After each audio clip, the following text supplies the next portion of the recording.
Mundo vasto mundo, soltos no espaço. Sigo a leitura. Muito bem, o homem passou a ser considerado parceiro de Deus na transformação da natureza. Então, era preciso ter certeza de que os mecanismos da razão eram confiáveis e que ela responderia às dúvidas e até às angústias do homem. Não mais rezar, mas raciocinar, pensar, calcular, medir, resolver problemas. Afinal de contas, a religião tinha oferecido até aquele momento segurança, bem-estar espiritual e explicação para todas as coisas. Mas a que preço, meus amigos, a que preço? Mas, se a fé tinha perdido toda essa importância, o ser humano estava agora frente a frente com o próprio destino, armado apenas de razão. Só isso bastaria? Era urgente ter certeza sobre a utilidade da razão. Enquanto isso não acontecia, o europeu do século XVII experimentava muita apreensão e desconforto. A Europa deixou de ser um continente fechado, uma sensação de alargamento tirava o chão debaixo dos pés.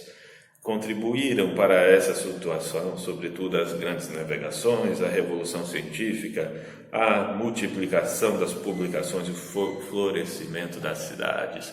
Ou seja, o mundo estava se transformando, deixando de ser um mundo medieval agrário, se transformando num mundo industrializado, com grandes cidades e com comércio, a expansão marítima, a descoberta do novo mundo, das novas terras, a exploração mercantilista dos metais aqui da Europa, fomentando o comércio europeu, aqui da América, aliás. Em primeiro lugar, houve uma acelerada ampliação do mundo conhecido com as grandes navegações. Embora as grandes navegações tenham sido desenvolvidas nos 2 séculos anteriores, 15 e 16, sobretudo por Portugal e Espanha, a cada momento os europeus estavam descobrindo novas terras, novos povos, novas culturas e estraçalhando com tudo, como fizeram aqui.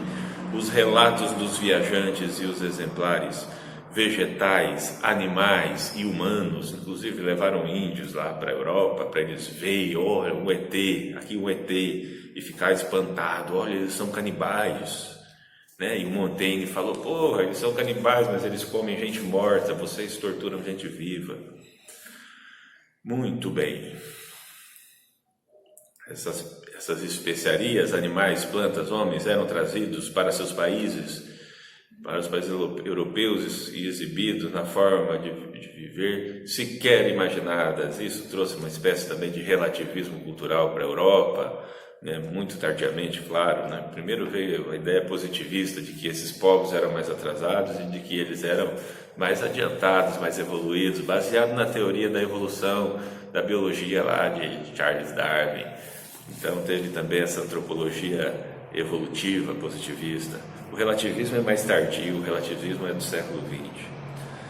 Diante de toda essa variedade, o europeu sentiu-se profundamente abalado em suas antigas crenças e valores. Em segundo lugar, o próprio universo se alargava e a Terra não era mais seu centro. Teoria heliocêntrica de Nicolau Copérnico.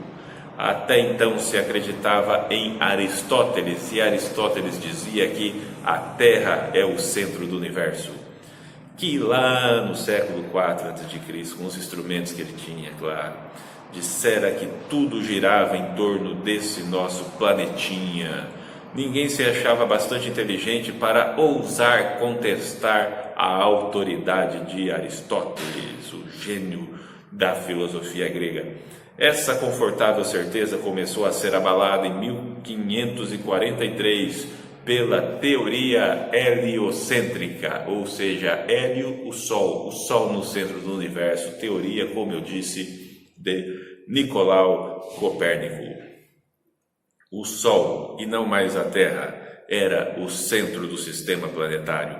Essa teoria era tão subversiva que Giordano Bruno foi queimado em 1600 pela Inquisição por retomar as ideias de Copérnico. Queimaram Giordano Bruno, coitado do Giordano Bruno, morrer por esse povo que não merece, né? Deixasse eles na ignorância e corresse em paz para viver com sua amada, que ganharia mais. Em 1632, Galileu Galilei foi obrigado a fazer retratação pública dessas ideias perigosas. Então veja, vamos acompanhar aqui ó, com o professor Mário Sérgio Cortella. 1543 surge a teoria heliocêntrica de Nicolau Copérnico. Giordano Bruno, por quase 60 anos depois, 57 anos depois, defender essa teoria heliocêntrica, foi queimado. E 30 anos depois que Giordano Bruno foi queimado, Copérnico teimou naquilo também, era um grande matemático, mas foi mais espertinho que Giordano Bruno. Os caras falaram, ó, ou você diz que você está enganado, ou nós vamos te queimar. Ele falou, não, eu estou enganado, eu peço desculpa. Fez uma retratação pública. Mas dizem as más línguas que depois que ele falou alto para todo mundo, ele disse assim baixinho, mas que a Terra gira ao redor do Sol, gira, né? Diz que foi assim.